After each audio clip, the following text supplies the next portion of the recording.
Olá, olá! Mais um momento com Deus. Aqui quem está falando é Patrícia. Quero compartilhar com vocês uma coisa muito importante que lidamos nos dia a dia. Vocês já pararam para pensar que todos nós ficamos preocupados, estressados e ansiosos? Talvez já se tornou um estilo de vida e a maneira como pensamos que devemos viver a nossa vida. Vivemos num ritmo frenético e numa correria constante. E muitos já nem sabem como viver uma vida de descanso. O estresse se tornou um hábito, mas creio que o poder da cruz de Cristo pode quebrar todo o hábito destrutivo em nossa vida. Não importa se você é um ansioso ocasional ou um viciado em preocupação. Você pode ser cheio da verdade, da palavra de Deus e ser livre da opressão, da tensão e do estresse. O suprimento de Deus está disponível para aquele que descansa no seu poder. Em Zacarias 4, o profeta teve uma visão, na qual tubos de ouro vertendo azeite dourado supriram o povo de Deus. Todo o azeite de ouro estava fluindo sobre as diferentes áreas da nossa vida. O óleo de suprimento está constante fluindo e nunca cessa. Há óleo fluindo para a nossa vida financeira, familiar, ministerial e tudo mais. No entanto, quando ficamos preocupados e ansiosos, fechamos a boca do tubo e cessamos o suprimento. Quando, porém, descansamos e relaxamos, liberamos o fluir da unção. Normalmente, as áreas em que temos problemas hoje são justamente aquelas com as quais estávamos preocupados ontem. O poder de Deus é liberado quando entramos no descanso. O descanso é a expressão mais poderosa de fé. Você sabia? Porque assim diz o Senhor Deus, o Santo de Israel: em vos converterdes e em sossegardes está a vossa salvação, na tranquilidade e na confiança, e vossa força, mas não o quisestes, como está escrito em Isaías, capítulo 30, versículo 15. A prosperidade e o sucesso vêm quando temos grandes ideias. E essas novas ideias fluem quando estamos relaxados e em paz. A visão e os sonhos se renovam quando entramos como no descanso. Nunca parem. Pense que o descanso de Deus é o mesmo que possibilidade. O descanso de Deus é o mesmo que passividade. Há uma grande diferença entre descanso e passividade, você sabia? Trabalhe e faça tudo com excelência, mas lembre-se sempre de manter o seu coração livre de toda ansiedade e preocupação. O descanso libera mais favor. A primeira menção de graça na palavra de Deus está em Gênesis 6, 8, onde se diz que Noé achou graça diante do Senhor.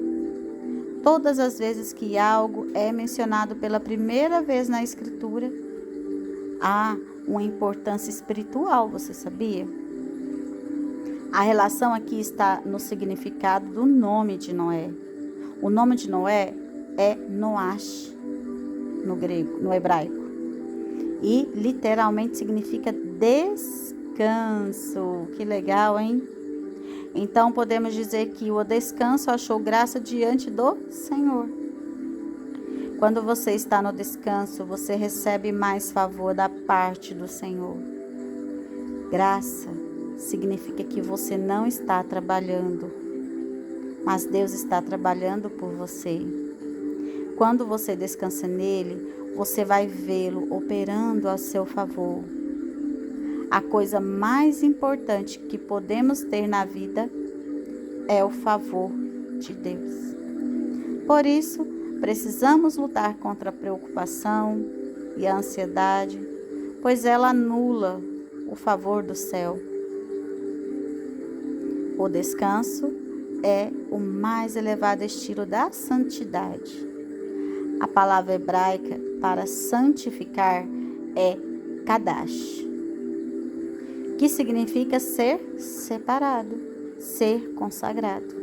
E a primeira menção da palavra santificar na Bíblia está em Gênesis, capítulo 2, versículo 2, que diz assim: E havendo Deus terminado no dia 7º a sua obra, que fizera, descansou nesse dia de toda a sua obra que tinha feito. E abençoou Deus o dia 7º e o santificou, porque nele descansou de toda a obra que, como Criador, fizera. Assim vemos que a primeira menção da palavra santo está associada ao dia de descanso. Deus separou o 7º dia como um dia de descanso e o santificou. O próprio Deus, Criador, descansou de sua obra. Então, quem somos nós para pensar que podemos viver sem descansar? O sábado era algo tão importante que o Senhor o incluiu nos 10 mandamentos da lei, como está escrito em Êxodo, capítulo 20, versículo do 8 ao 11. Era um mandamento tão sério que qualquer um que violasse o sábado deveria, sabe o quê? Ser morto. Você já pensou? Está escrito em Êxodo, capítulo 31, do versículo 13 ao 15. Graças a Deus, não estamos mais debaixo da lei mosaica, da lei de Moisés. Caso contrário, alguns sofreriam essa pena, não é? Então, por que Deus descansou? Em Isaías, do capítulo 40 e versículo 28, diz que Deus não se cansa e nem se fadiga. Deus descansou não porque estivesse cansado, mas porque tinha terminado sua obra e cumprido seu propósito. Este é o descanso da criação. Israel guardava o sábado, mas nós hoje descansamos geralmente no domingo, não é? É assim, porque enquanto Israel tem o descanso da criação, nós temos o descanso da redenção. O Senhor ressuscitou num domingo, trazendo um novo começo de uma nova ordem. Essa era a razão porque os primeiros cristãos se reúnem no domingo de manhã, como diz Atos, do capítulo 20 ao 7. Um fato interessante, não é? Sobre o sábado do judeu, que quer dizer Shabat, é que ele começa na sexta ao anoitecer e termina no sábado ao anoitecer. Essa maneira é a maneira de Deus de contar o dia, sabia? Em Gênesis 1, disse que houve tarde e manhã em cada dia. Gênesis, capítulo 1, do versículo 5. Creio que o fato de o dia começar com a noite, na palavra de Deus, mostra que o dia deve começar com descanso. Uau! Os judeus separaram o sábado como um tempo de descanso físico, relacionamento, adoração, gratidão e celebração. Creio que deveríamos separar o domingo para esse mesmo propósito. Para alguns, tem outras pessoas que é em outros dias. Para priorizar nosso relacionamento com Deus na vida da igreja e para nosso relacionamento com a família. Obviamente, todos nós sabemos que a pessoa do Senhor Jesus é o nosso verdadeiro sábado e descanso. Ninguém, pois, vos julguem por causa de comida e bebida, ou dia de festa, ou lua nova, ou sábado. Porque tudo isso tem sido sombra das coisas que haviam de vir. Porém, o corpo é de Cristo. O descanso é uma atitude de quê? Fé. No Salmo, capítulo 110, versículo 1, encontramos uma profecia messiânica extraordinária. Creio que ela tem muito a nos ensinar, sabia? Sobre descansarmos no Senhor e lançarmos fora toda a ansiedade. Disse o Senhor ao meu Senhor: assenta-te à minha direita, até que eu ponha os teus inimigos debaixo dos teus pés. Essa é uma conversa entre Deus, Pai, e o Senhor Jesus, que aconteceu logo depois que ele venceu a morte e ressuscitou. Sabemos que hoje o Senhor está assentado à destra de Deus Pai. Como diz em Efésios, capítulo 1, do versículo 20 e 23. Então, qual é a atitude do Senhor Jesus hoje, à destra de Deus Pai? O Senhor está assentado enquanto o Pai coloca todos os inimigos debaixo dos pés. Mas não apenas o Senhor está assentado, nós também estamos assentados com Ele nos lugares celestiais. Isso significa que Deus está também colocando os inimigos debaixo dos nossos pés. E você sabe por que o Senhor Jesus está assentado? Hebreus 10 nos dá a resposta. Vamos ver? Ora, todo sacerdote se apresenta dia após dia, o exercer o serviço sagrado e a oferecer muitas vezes os mesmos sacrifícios, que nunca jamais podem remover pecados. Jesus, porém, tendo oferecido para sempre um único sacrifício pelos pecados, assentou-se à destra de Deus, como está escrito em Hebreus 10, do versículo 11 ao 13. No Velho Testamento, os sacerdotes nunca se sentavam no templo, porque o trabalho deles nunca acabava.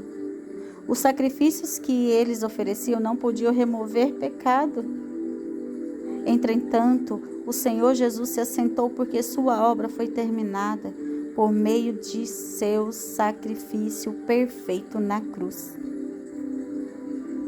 Tudo isso é maravilhoso, porque a Bíblia diz que Deus nos ressuscitou junto com Cristo e nos fez assentar com Ele nos lugares celestiais. Efésios, capítulo 2, versículo 6. Lembre-se de que sentar é descansar. Sentar também é reinar. Então nós reinamos em vida pelo descanso. A terra prometida hoje é o descanso. A maneira como Deus age é completamente diferente da nossa. A maneira de Deus é descansarmos primeiro e depois vermos os resultados. Nós, por outro lado, queremos ver os resultados primeiro, para depois descansar. Precisamos contrair a nossa natureza humana. A ordem do Senhor é que nos esforcemos para entrar no descanso. Como diz Hebreus, capítulo 4, versículo 11. Esforcemo-nos, pois, por entrar naquele descanso, a fim de que ninguém caia, segundo o mesmo exemplo de desobediência. A promessa de Deus para o povo de Israel era que ele iria libertá-los da escravidão e levá-los para uma terra que mana leite e mel. Não é que ela possui apenas, mas flui com leite e mel. Existe algo interessante sobre os frutos da terra prometida. Os frutos do Egito eram pepinos, melões, alho e cebolas, os quais crescem na altura do solo, como diz Números, capítulo 11, versículo 5. Mas os frutos da terra prometida eram uvas, romãs, figos, que dão em árvores. Igual está em Números, capítulo 13, versículo 23. Colher os frutos do Egito era um trabalho árduo, mas na terra prometida era preciso apenas estender a mão e pegá-los. Esse é um quadro de como as promessas de Deus são fáceis e simples de se apropriar. O Senhor também disse a eles que lhes estava dando grandes e boas cidades, que eles não edificaram casas cheias de tudo o que é bom, poços abertos, que eles não abrirão, vinhais e olivais, que não plantarão. Tudo isso indicando que Deus queria introduzi-los numa obra consumada. Deuteronômio, capítulo 6, do versículo 10 a 11. Então, todavia, quando o povo de Israel chegou a Cádiz Barneia, vide final do texto, algo triste aconteceu. Eles enviaram espiãs, aos quais constataram que, de fato, a terra fluía leite e mel. Mas também viram que as cidades eram fortificadas e que lá havia gigantes. Números capítulo 13, do versículo 27 ao 29. Em vez de confiar na promessa de Deus, o povo preferiu crer no relatório negativo dos 10 espiãs de que a terra era habitada por gigantes, filhos de Anak. Números capítulo 13, versículo 31 a 33. É interessante que, em hebraico, a palavra Anak significa coleira ou corrente de pescoço. Uma corrente ao redor do pescoço é um jugo que prende a pessoa. Embora eles tivessem sido libertados da escravidão, ainda tinham uma mentalidade de escravos. Ao prestar atenção nos gigantes, eles se encheram de ansiedade, preocupação e medo. Hebreus 3 nos mostra que os filhos de Israel não foram permitidos entrar na terra porque duvidaram da promessa de Deus. No entanto, em vez de dizer que eles nunca entrarão na terra, o Senhor diz: não entrarão no meu descanso. Hebreus, do capítulo 3, versículo 11. Deus chama a terra prometida de descanso. Isso significa que o que era uma terra física para Israel no Velho Testamento, hoje aponta para a graça e o descanso na nova aliança. A terra prometida hoje é descanso. O descanso é a frequência do Espírito.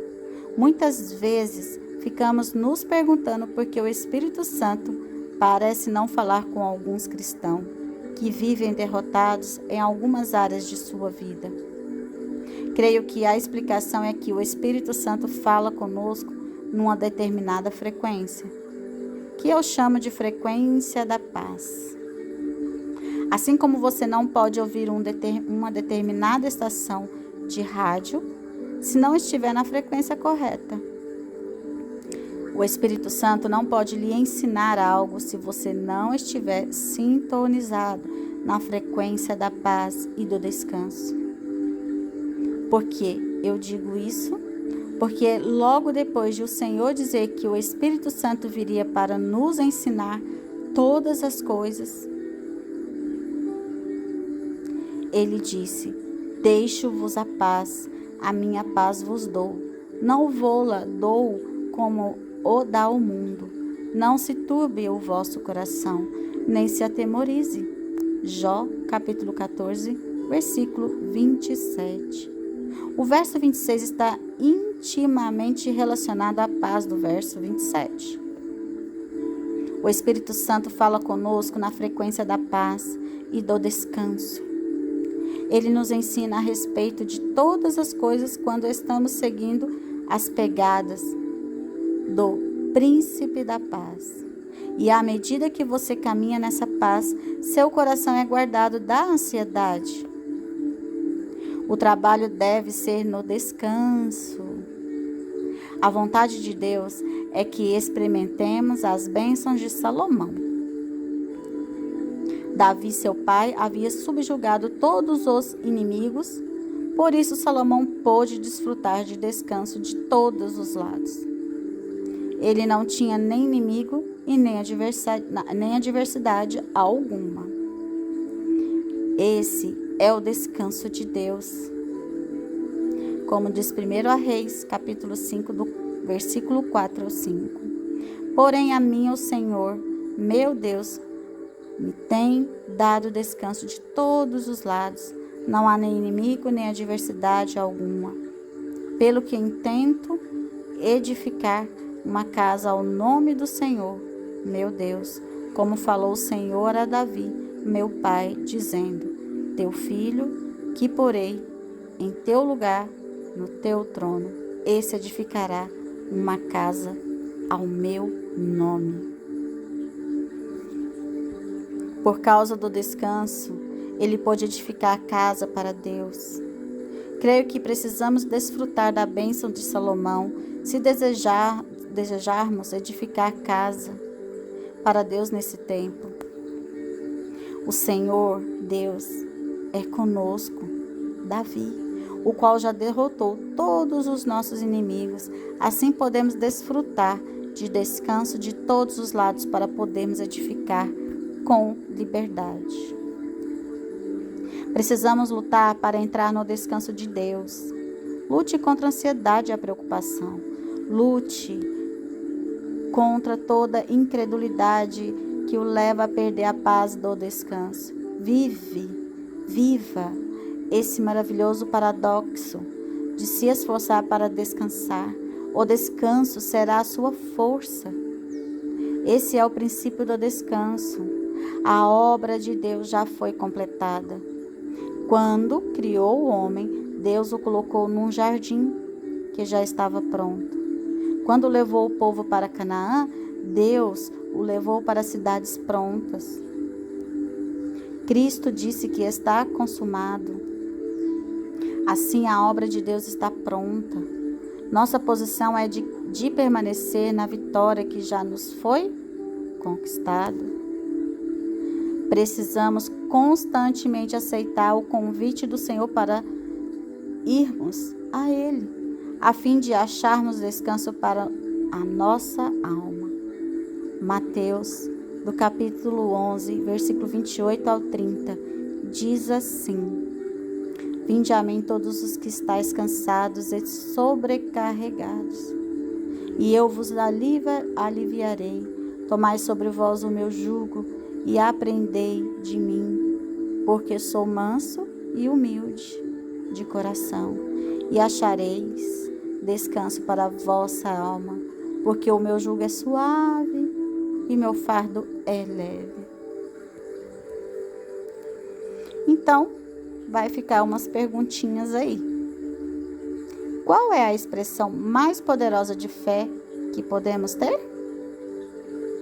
Qual é a ordem do Senhor para nós?